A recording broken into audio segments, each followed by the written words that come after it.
রাসূল সাল্লাল্লাহু আলাইহি ওয়াসাল্লাম ভবিষ্যৎবাণী করেছেন, তোমাদের উপরে এমন একটা সময় আসবে যখন তোমরা সংখ্যায় অনেক হবে কিন্তু শক্তি থাকবে না, কারণ তোমাদের হৃদয়ে ঢুকে যাবে অহান। সাহাবীরা জিজ্ঞাসা করলেন, হে আল্লাহ রাসূল সাল্লাল্লাহু আলাইহি ওয়াসাল্লাম, অহান কি? তিনি বললেন, অহান হলো দুনিয়ার প্রতি ভালোবাসা, হুব্বুদ দুনিয়া, আরামায়েশ, টাকা পয়সা, খ্যাতি, পদ পদবী আর বিলাসিতার প্রতি আসক্তি। 2 নাম্বার হলো মৃত্যুকে ভয় করা, কারাহেতুল মাউত, যার ফলে মানুষ ত্যাগ, কুরবানি ও সত্যের পথে সাহস হারিয়ে ফেলবে। দুনিয়ার প্রতি ভালোবাসা, মৃত্যুর ভয়, এই 2টা কারণে মুসলমানদের বিপর্যয় ঘটবে। 200 কোটি মুসলমান, মাত্র 80 লাখ ওই যে ইজরায়েলের হাতে মার খাবে, এটা রসুলই বলে গেছে।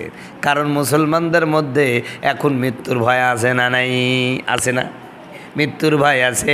মুসলমানের প্রতি দুনিয়ার ভালোবাসা আছে।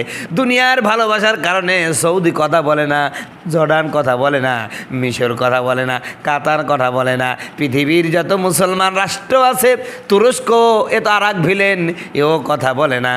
কারণ দুনিয়ার প্রতি ভালোবাসা। কিসের প্রতি বলেন ভাই? দুনিয়ার প্রতি ভালোবাসা। রসুল বলে গেলেন, আর আজকে তা বাস্তবায়িত হচ্ছে। আজ আমরা বাস্তবে নিজ চোখে দেখছি।